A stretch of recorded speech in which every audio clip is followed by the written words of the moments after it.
And just as a note, this will be recorded and you'll be able to view it later as well. Okay, it might take a day for that to be available, but it'll be available and you can view it at any time. All right, so I will turn it over to Rick. Hey everybody, I'm Rich Campbell. I'm the greenhouse manager at Minnesota Native Landscapes, and I'm growing some plants for you guys. It's a pretty cool deal. We picked 5 really awesome species. They all have huge pollinator and habitat benefits and really easy to grow. And after they're established, they'll hopefully drop a bunch more seed and continue the production, and it'll be a good thing. So I guess to get started, I'm in our germination house right now, and behind me, see all sorts of stuff that we got seeded already. We've been seeding pretty heavy for the last couple weeks. And the greenhouse, we talk about things in terms of weeks. It's week 10. I talked to a substitute teacher friend of mine who said teachers do that too. I don't know if that's true, but here I'll rotate my camera here and I'll show you your guys' trays, what I got going already. So here's your guys' stuff. We call these 128s. There's 128 cells per tray.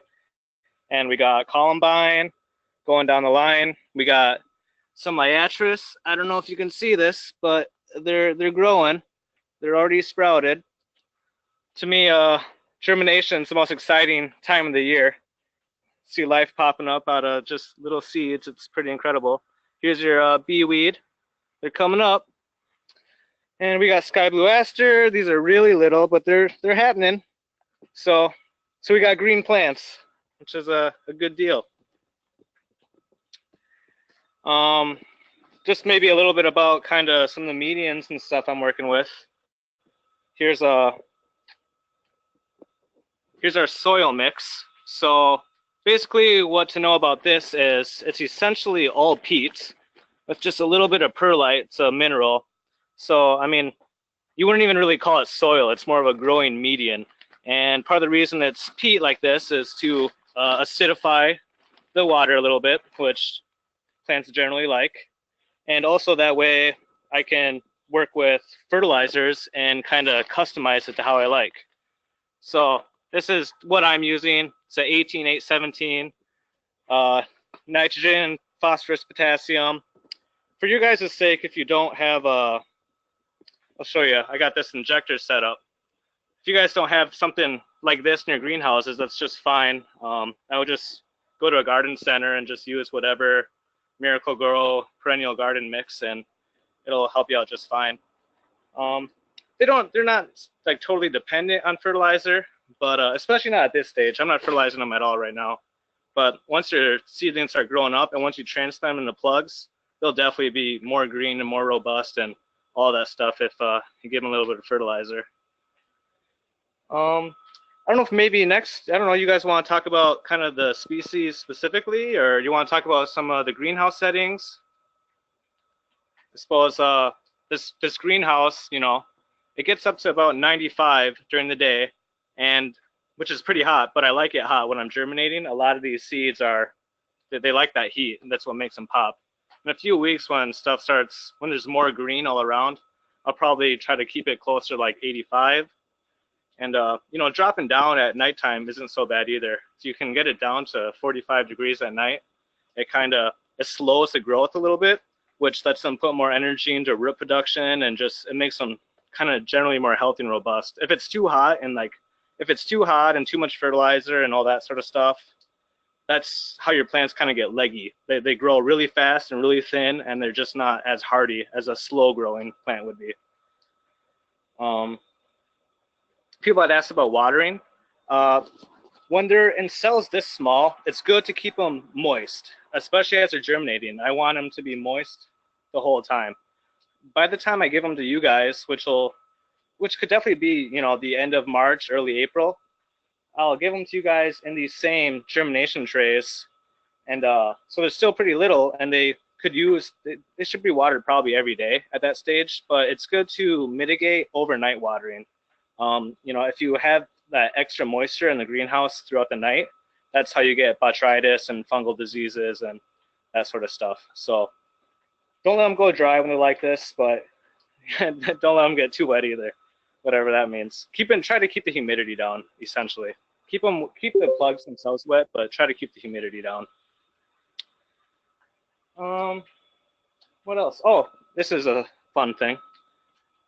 So in all these trays, I've got these little guys here, and what this is, it's a living in this packet are really tiny mites, which are they're a sort of predator to some of the not so good pests. So yes, as you can see on this picture here, the larger insect there, or it's not an insect, it's a mite, but the larger one, that's the ambuline mite, and what he's eating is a little thrip, and thrips are just common greenhouse pests. By the time these plants get out into the field, the thrips are just part of the ecosystem, and they've got their own natural predators, and everything kind of balances out. But in a greenhouse setting, we introduce those predators just to try to keep everything in check. They're also good there's other pests as well that they help mitigate. I've also applied not parasitic, but a predatory nematode, so a little roundworm to everything. You can't see them because they're roundworms, but they help eat fungus gnats and short flies, and they're just another pest that if you don't keep them in check, they'll spread disease. And so free of charge, you got nematodes applied to all your stuff too. And I'll send a couple of these mite packets with everybody too. They're just fun to have, and you need a pretty heavy microscope to see them, but they're there and they're doing their thing.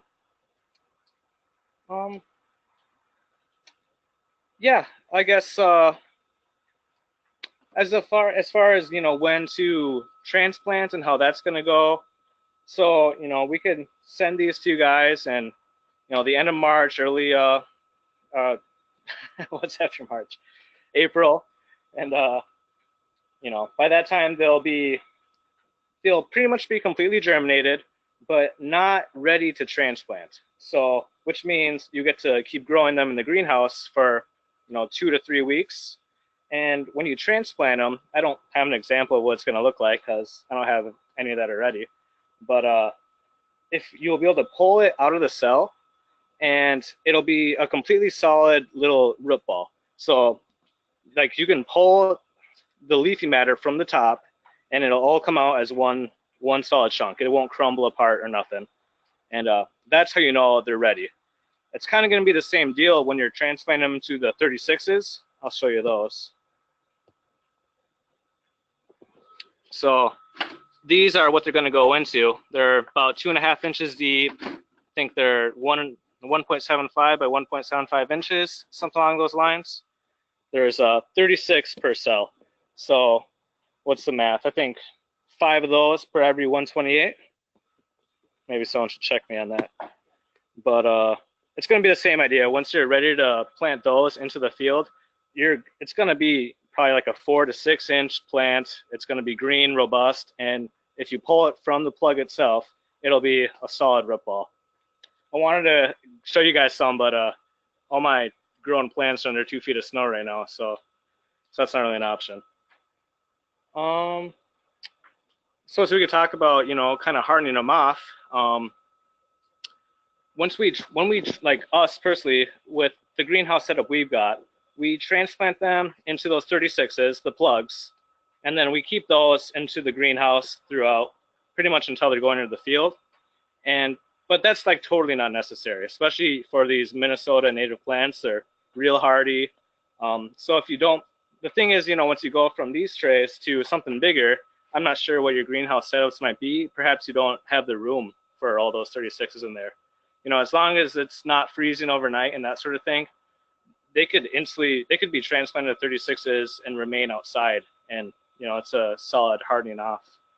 If they do remain in the greenhouse, just you can like turn down the heat. You can just kind of try to simulate more of the natural environment.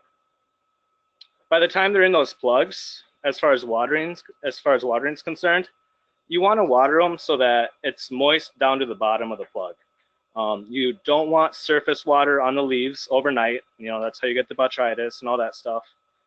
And so you're really better off doing like a heavy water, maybe a couple times a week, than you are doing a light water, every day or several times a day. And it's also part of the idea with that too is you get the water and you get the fertilizer and all the nutrients down to the bottom of the plug. It stimulates the roots to reach down to the bottom and reach out to all ends, and it's just how you get a tougher, more robust plant. That's kind of greenhouse basics, I guess. Maybe we could talk about the different species we got picked out. Yeah, Ridge, I'll jump to the slides of the particular species here. And are there any questions? You can either chat them in the chat box or just speak up if folks have questions first about Ridge's presentation. Can we have a technical explanation here, Craig, not of a greenhouse thing, but just working this webinar? If someone is not seeing the slides, Jim had a question about that. He sees the slides, but not the video. Okay, you see it now? So it's different on different screens, and it's different yet again if you're looking at it on a smartphone, but there's a little slider in the bottom right corner that you can adjust it. So Jim, are you seeing Ridge now? He's looking around the greenhouse. I had to open my vents. It gets so hot in here that my phone overheats. Oh, that's nice. Yeah, Ridge, right now, it's about 95 degrees in here right now. If you want to stop videoing yourself, because you can save some phone battery, I have the butterfly milkweed slide up now, and we'll just scroll through your 5 species slides while you talk. Okay, that's that's fine. Thanks. So here's butterfly milkweed. It's one of the 5 we got picked out for you guys. It's an awesome plant. It's just so incredibly important in that milkweeds are the larval host plant for the monarch butterflies. That's a monarch caterpillar, a couple of them you see in that milkweed. That's the only plant that monarch caterpillars eat. So it's entirely crucial to their population. And here in our greenhouse, and we have farm production fields too. We farm most of our own seed, and we sell seed to all sorts of other, contract entity or government entities and that sort of stuff. People who do big restoration jobs like we do. And during the summer months when the monarchs are popping, I'm pulling these caterpillars off of milkweed constantly. They get everywhere.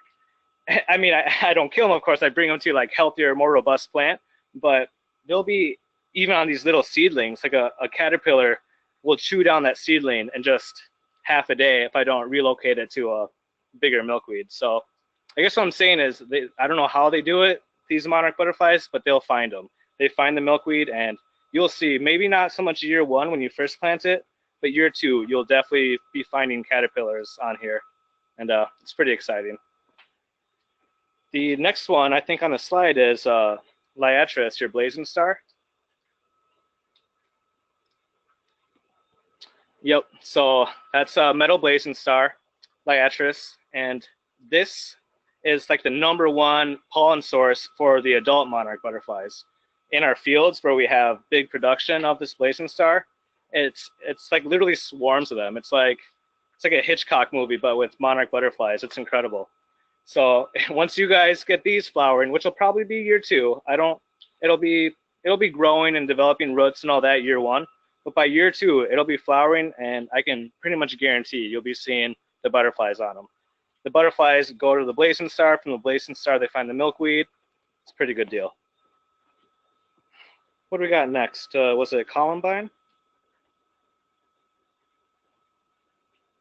Oh, Monarda. So wild bergamot.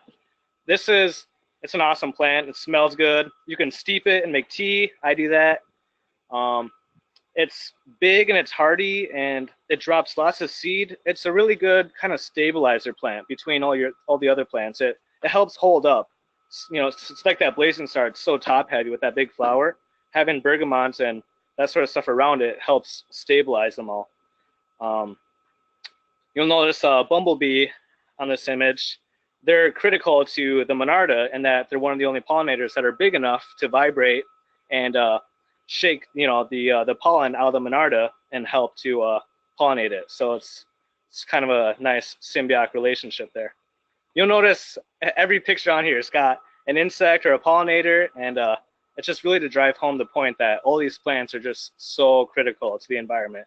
The ecosystem starts here, and from here you have all sorts of insects who rely completely on these plants, and from there you get the birds and the rodents and everything else. So columbine, this is a fun one. It's one of the earliest blooming plants, or one of the earliest blooming prairie plants, I should say. So that's kind of part of the reason we picked this one out. And also it's just really cool. Hummingbirds like it, sphinx moths like it. You know, all those butterflies and moths and hummingbirds who have just the perfect mouth parts to get up into those bells. So yeah, yep, it's really valuable for all that. And sky blue aster, this is going to be probably your latest blooming one. Most of the plants will go into the early autumn, but this will be all the way into the late autumn, like up until snowfall. So, you know, it's really important to all the pollinators in that way. It's kind of one of their last food sources before going into the winter. You'll see a bunch of honeybees on there, our apis, and they love it. We have honeybees here at the farm, and you know, you can like feel the buzzing of them. Like literally, you can feel it. It's so loud when they're on these fields. It's another great plant for you. Hey, Ridge, I'm going to show another slide that you haven't seen yet. But since, not that one. Oh, where did it go? It was up front here. I'm showing this slide from the Enel Green Power solar site near Buffalo. And Gary, you and Jim, you both were at this event. We had a 3-day workshop in August of last year and with teachers about using a curriculum guide that we'll also explain in a minute. And oops, I think hopefully you can all see the educators at the workshop in the Prairie around the solar panels. And Minnesota Native Landscapes was the contractor who seeded this and what I think about 16 or 17 other big solar farms in south central Minnesota. I don't know, Ridge, is there anything you want to talk to about this image in terms of like what the vegetation looks like year 1 versus year 2 versus year 3, you know, as it matures over time? Yeah, definitely. So, you know, this is from seeding, which depending on kind of what sites you're working on, I would definitely recommend throwing a seed mix down as well. Because what happens is you have your year 1 plants, which are kind of, so think about what a weed is. Like weeds are early succession plants, meaning when an ecosystem gets disturbed, it's the first thing to come in. So the invasive grasses, the reed canary grass, your thistles and goldenrod and all that sort of stuff, those are what comes in when you disturb an ecosystem. So, you know, these M&L native seed blends, they have several native plants which kind of outcompete with that, the plants that you'll see year 1. So, you know, I see some black-eyed Susan, and I don't know. I can't see a lot on my phone, but oh, there we go. But you know, kind of your year 1 plants, you're gonna get the black-eyed Susan, you're gonna get the Monarda, that bee's balm. So that's gonna be really good. It's gonna drop lots of seed and help keep everything else in check. You know, you're gonna get your yellow coneflower, and then it's kind of year 2, you start to see some of the grasses, your little blue stem, your side oats, and some of that stuff year 1 too. But year 2, that's really where you start to see the grasses. And it's after that, year 3, that if you have any other kind of diversity in your mix, that's when it just really turns into like an excellent mosaic.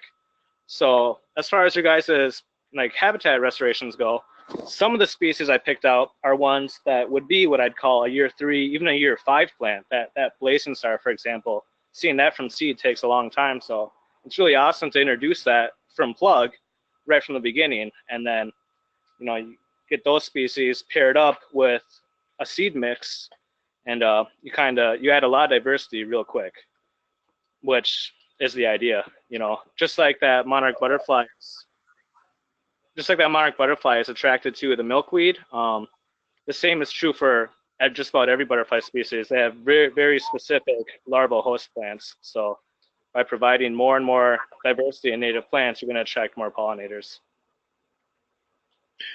Ridge, Cynthia here. So for some of our sites, this is more of a habitat enhancement adjacent to agricultural land rather than where we're trying for prairie restoration. So we might not have the full complement of grasses and diversity. Uh, but if people want to add beyond the 5 or 6 species that they'll be receiving from you, uh, what would you suggest there? Would you say seed grasses or just gradually add more plugs in the next few years? I would, you guys can contact me or whatever, and we can put together a seed mix for you. But it's definitely going to be largely grasses. That little blue stem, the side oats, they're like I was mentioning with the Monarda before. Those are great for like stabilizing the other plants, and if you're interested, they kind of add a more full season appeal too. After the bloom is gone and whatever, you still have these like really lovely grasses. So if you were to seed alongside, we'd pick out a mix for you which would pretty much be the same mix you're looking at right here at these solar sites.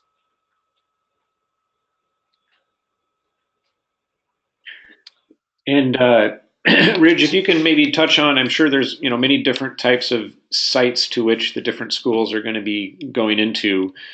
Maybe some are just completely tilled. If it was just under agriculture, bare soil, another site might be a bunch of weedy weeds or some kind of stubborn grass, non-native grass.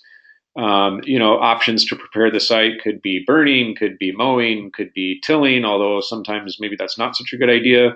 Do you have any, can you speak to maybe a couple of different scenarios of what they might encounter since there are just planting plugs and, without seeding a whole suite of grasses and stuff to cover the ground fully? Yeah, so,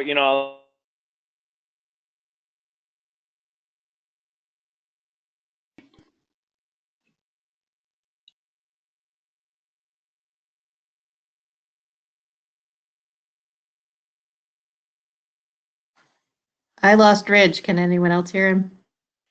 No, I lost him too. I wonder if his phone battery went.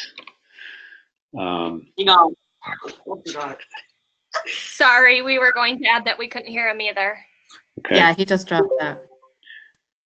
All Are right. you there, Ridge? Talk to us. He is. hello, Okay. I'm back. Hi. Hi. Okay. Sorry about that. So yeah, one example in which you're doing more of a enhancement, I would say to, I'd say to mow the stuff. If it's stuff that you want there continually, go ahead and mow it down. That way it's not overshadowing and out competing the plugs that you're planting. And just kind of, as you're watering them and as you're taking care of them for the first season, really, because by year 2, I mean, they're totally self-sustainable. I would just, keep an eye on them and make sure they're not being overcrowded by whatever good plants in the area that you're trying to keep. Now, another perhaps more likely scenario is one in which you're planting these into an area that is overcome by invasive grass or goldenrod or something like that. In that scenario, I would recommend using a glyphosate, Roundup, an herbicide to kill off the area. And then from there, so let that sink in for about 6 weeks or so. Then you can mow it and then plant the plugs. In this scenario where there's not other beneficial plants around, I would recommend laying down a straw and laying down seed, because again, you're going to want different seed to outcompete the seed bank of the weeds that are already there. And realistically, in this scenario, it's going to be an ongoing battle, so this first year you might be using just a Roundup to do kind of a full cover spray to just kill everything in the area. But, going forward, as you've got your plugs and as you've got your seed, then it's going to become more selective. In which case, it's manageable on a different scale. So in that point, attacking the weeds could be mowing them, it could be weeding them. It's kind of a matter of if it's like a perennial, which you can look at a weed book and kind of get an idea of what you're looking at. But if it's a perennial plant, then you're going to want to either kill it with herbicide, selectively, carefully, or hand weed it. Whereas if it's an annual, then you can just keep mowing it, and it's only got a 1-year lifespan, and that's how you can keep those sort of plants in check. But either way, seed and straw is definitely going to help you out. I wouldn't recommend tilling. I just wouldn't. When you till, you start changing up the soil biota, and here it gets a little complicated. So, but there's no need to till. I wouldn't recommend it, no, unless maybe if you're maybe it's like a patch of turf grass, and you've shoveled out or killed off the turf grass, and it's really nasty soil. Maybe then you could do some isolated tilling, but even then, I wouldn't see myself running like a rotor through there or nothing. What else for site prep? Flagging is definitely good to try to keep an eye on what you got and where you got it. GPS is fun. You're gonna get about 600 plants, so that can cover a pretty big area. So it's definitely not quite just a little garden. Yeah, I guess maybe about the biggest take home is after the site is prepped, these restorations are kind of an ongoing process. Just like I was talking, there's year 1 plants, year 2 plants, year 3, and so on. Until you get more and more of those plants, the weeds they're combating are going to continue to be an issue. So, by keeping them in check, you're going to stimulate more plants. And as those plants are stimulated, they're also going to keep the weeds in check. And you can just kind of help each other out to improve the whole process.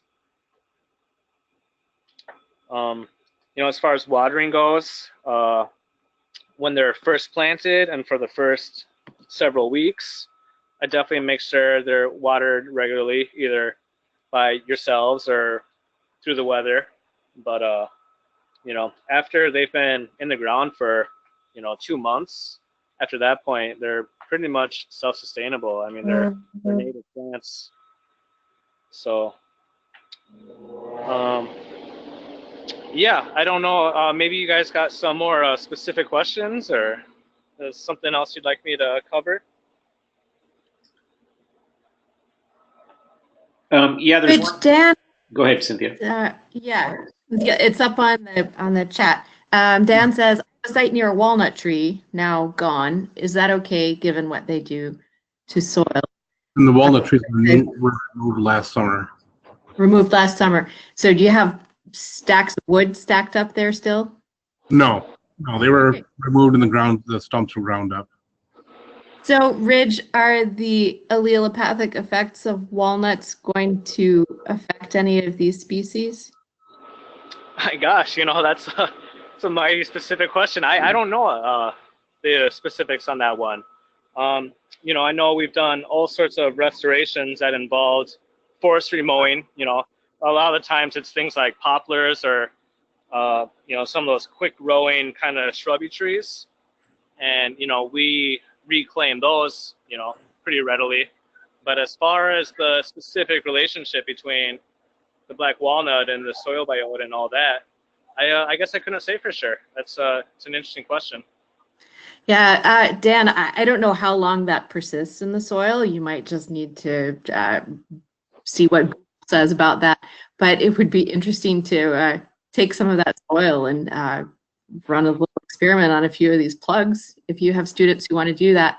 But my understanding of that is as long as you are away from the drip line of the tree, you should be okay. So maybe just avoid it.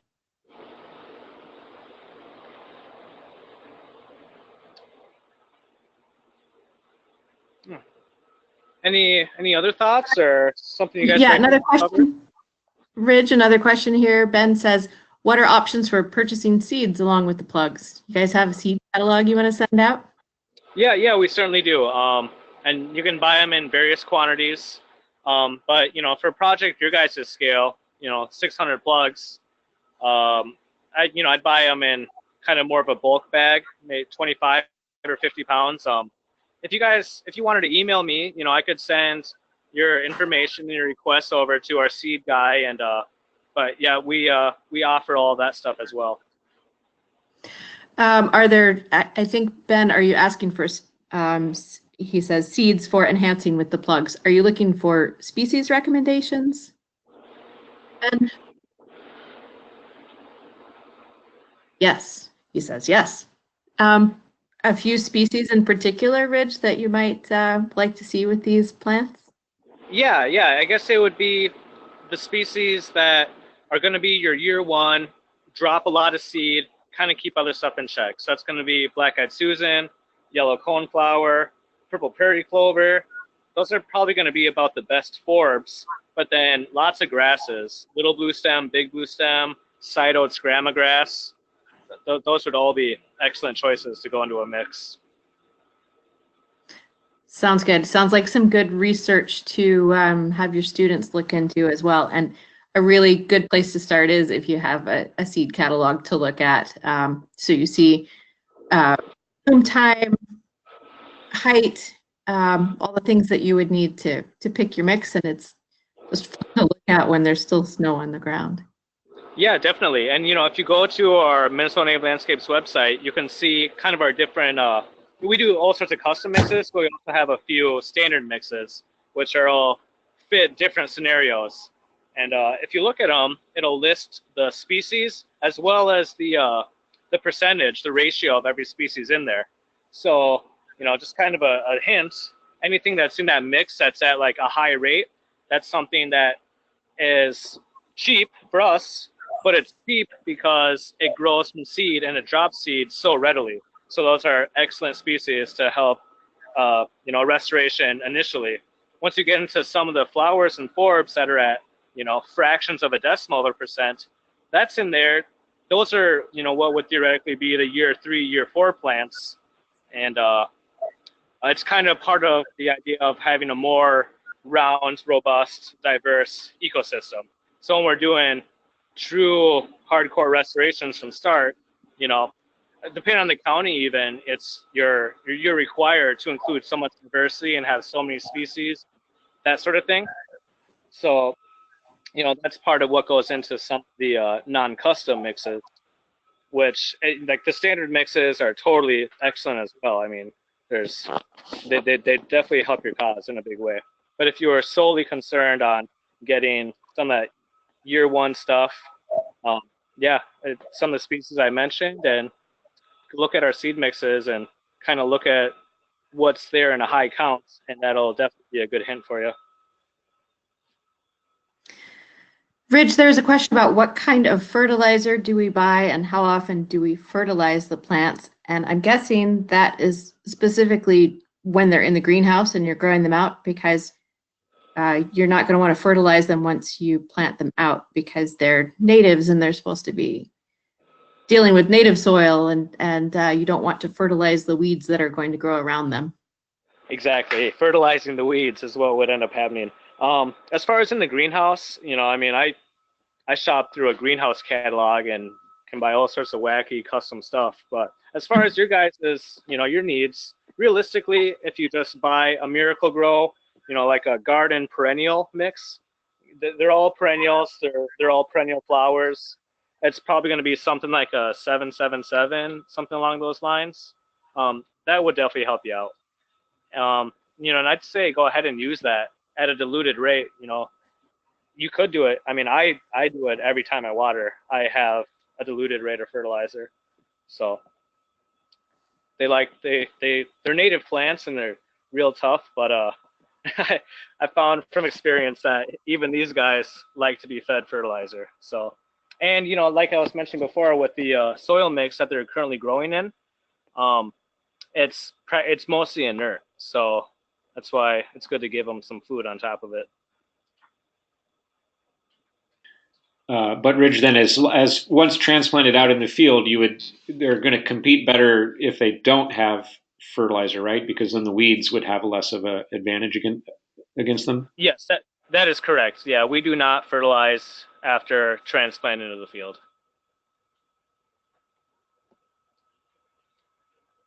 And hey, Ridge, speaking of that, I'm going to let me try something because due to my fault, you didn't get not everyone got to see you in your video before. I'm going to make you presenter if you don't mind. Just quickly show, I think earlier you showed, the trays the seedlings are in now, but then the bigger trays that are going to be shipped to schools empty for them to transplant into in the greenhouse. Sure. And then maybe you could quickly show that peat, or the other soil media you used. But I'm going to do this properly this time, and I'm going to make you presenter, and then that way people should see hopefully full screen your webcam.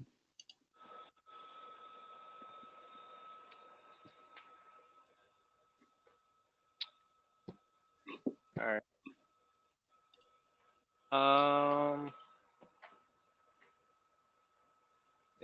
Can you see me? Well, hopefully. It just asked me for permission, and I gave it yes. Okay. Sorry. Hopefully this will work. Okay. I hope people can see Ridge now. I'm sharing my screen. Is that right? Yeah. Okay. Hey, everybody. Yeah. So, little tour. I'll flip my camera around here. Oh. This is the empty tray of what you guys are going to be transplanting these into. So they're going to go from here into here, and then from here they're going to grow up before you then put them into the field. Here is an example of my soil,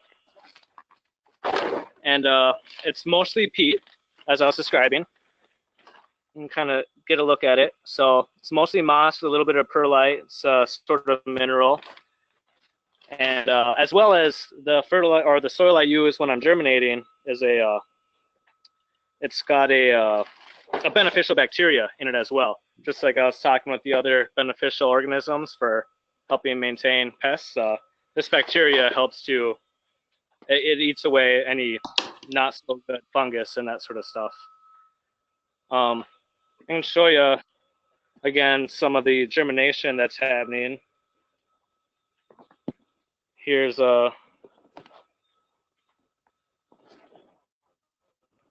there's your liatris, just little guys, and here's your milkweeds.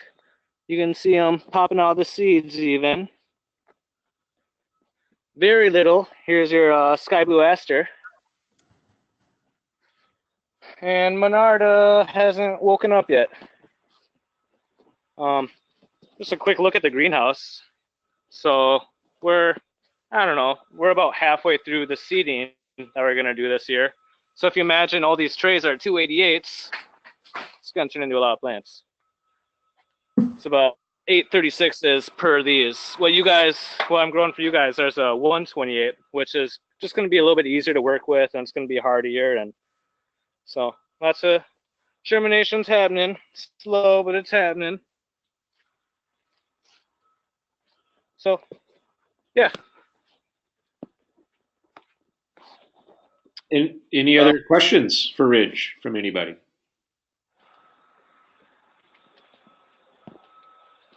I was trying to write a note here, but my chat is rendering everything in Pig Latin now, so it's not working. I was trying to explain there.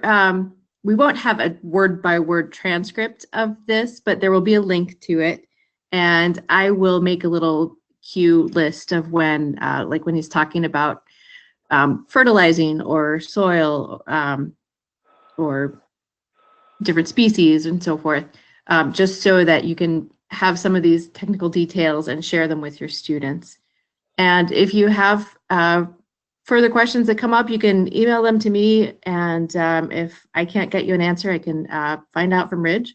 Or if Ridge is agreeable, you can contact him directly, especially if it's about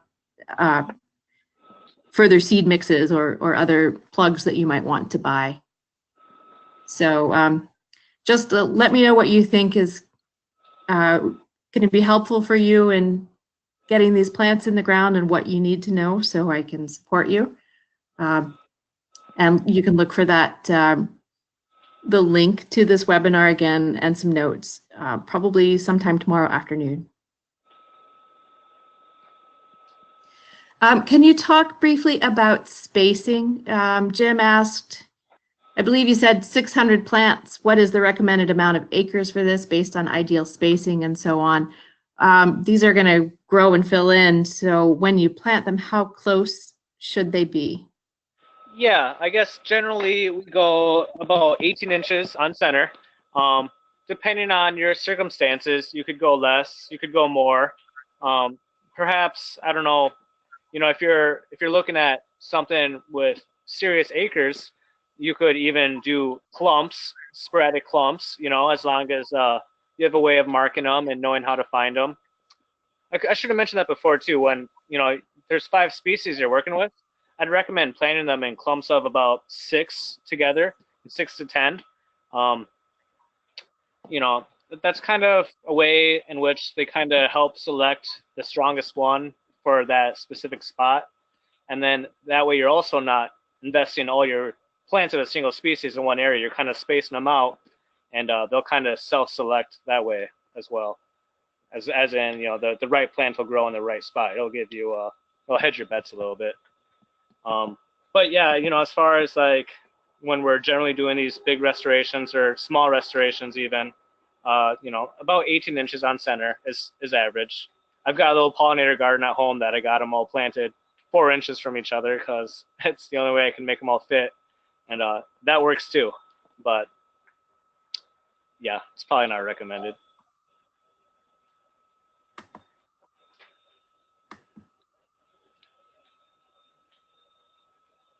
Okay, and we have a question about how many flats are we getting. So they're going to get 5 flats, 1 of each species, right, Ridge? And then they're going to get like 18 flats of those, or 20 flats or so of those bigger ones empty that they will later transplant into? That's correct, yes. Yep. And then I believe there was one school who's getting 1 flat of all 5 species together. I think so. Yeah, that's separate from this one, but yeah. And the flats are like what, about 1 foot by 1.5 feet? Yeah, they're 11 by 22 inches. Both these as well as the ones that they'll be transplanted into. Okay.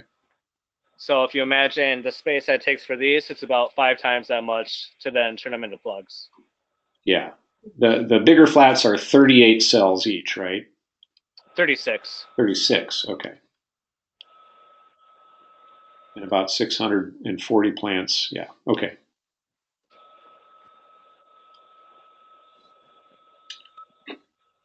All right. So I'm sorry, I had a delay on unmuting myself there. So just to recap, there are 36 cells in the flats that will be potting on, and there will be about how many of those? I think 18. So it's going to be about 18 to 20. I'm going to send 20 with everybody because I'm pretty sure that 128 doesn't actually round off proper.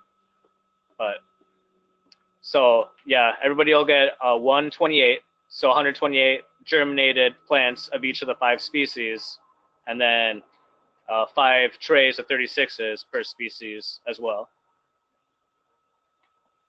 Okay, so that should help you figure out how much space you need in the greenhouse. Mm-hmm. Yeah. So it's about 20 by 40 feet. Okay, thanks. Yeah, I had figured that out, but it's we're getting slightly different configurations for what we're sending to our Wisconsin schools, so I don't know off the top of my head. So thanks.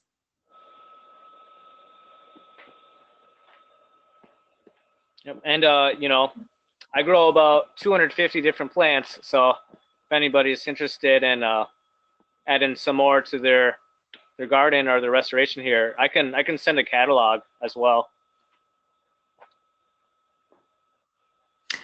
That sounds good. I think maybe you want to send that out even before you send the plants. because Sure. Yeah. it's such a good tool for a classroom too, to see what's out there, especially for students who might not be used to growing native plants. They're more have more experience with crop plants. Right, yeah. It's kind of broken up a little bit by habitat they do well in and that sort of stuff. So it's Yeah. it's a really nice introduction. I made it myself, so kind of proud. Great, thanks. Yeah. And when do you estimate you'll be ready to ship the seedlings to the schools? I think it should be ready the end of the month, the start of the next month. And knowing that they'll still be seedlings and you'll be caring for them in those cells for another couple of weeks before you turn them into the 36s. Now, if you'd prefer to go straight, transplant right away, we could adjust the date accordingly. Or if you don't want to do the transplant at all and you just want the 36s, we could do that as well. But I think, to get the most bang for your buck, I'd give them another couple weeks so they're fully germinated and I can get a good eye and make sure, I had good germination success and that they're going to be hardy enough for transport. But yeah, I'd say by the end of the month, and then you'd be looking at taking care of them as little seedlings for a few weeks, and then transplanting, and then caring for them as the plugs for about a month to 6 weeks, and then they're ready for the field. The way I got everything timed out right now is everything is set to be ready for transplant into the field May 1st.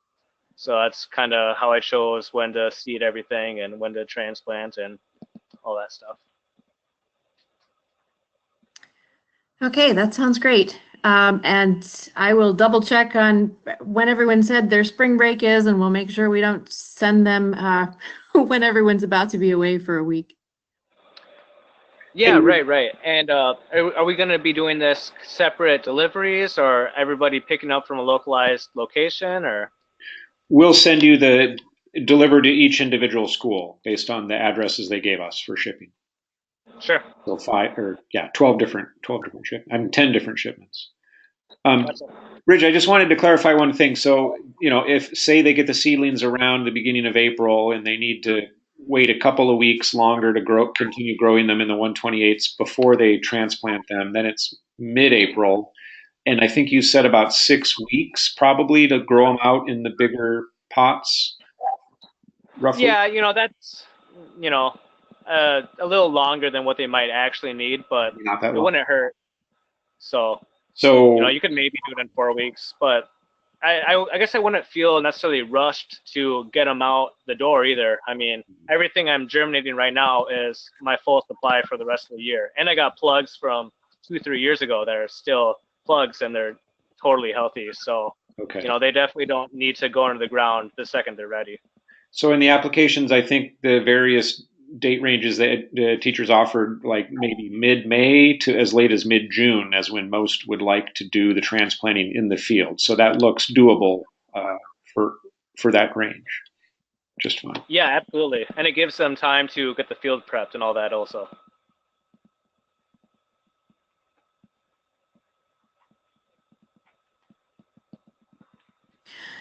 If anyone has any more questions, texting them is great, but you can turn that microphone back on too if you want to just jump in.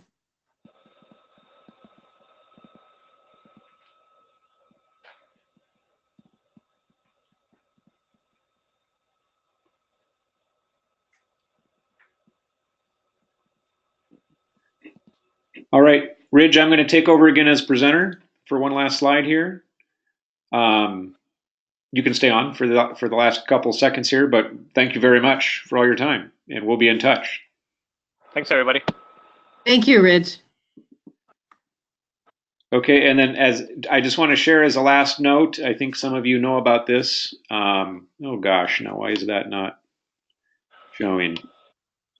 There, that was it. Go back.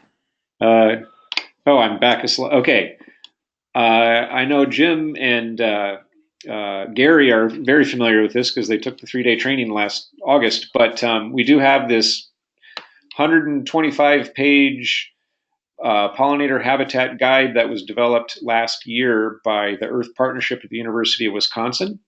It's classroom and in-field activities, not just for transplanting plugs and greenhouse growing, but direct seeding, and then everything before and after, from site planning to monitoring and assessment and so forth. And it's free for download. You might see the link at the top of this slide, but we will email you a link to it as well. And I'm happy to mail a printed copy of the whole thing to anyone who is interested. You can ask me or Cynthia. But another resource for you to use in the classroom.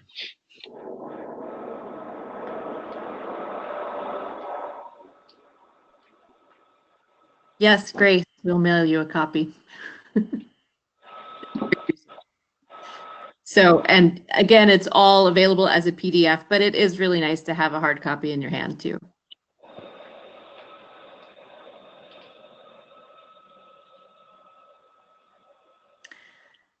Okay, Gary, thanks. Gary and Jim, I just wanted to laugh a little bit that they made you guys wear hard hats when you were in the solar farm looking at that prairie planting. I didn't see you in that picture, but that was kind of funny. And I guess we, unless anyone has any last questions, it's 3 o'clock. We're ready to wrap up. Thanks again, Ridge. Craig, thanks for running the audio visuals. All right. Thanks, everybody. Good luck, everyone. Goodbye. Spring's a coming. Bye.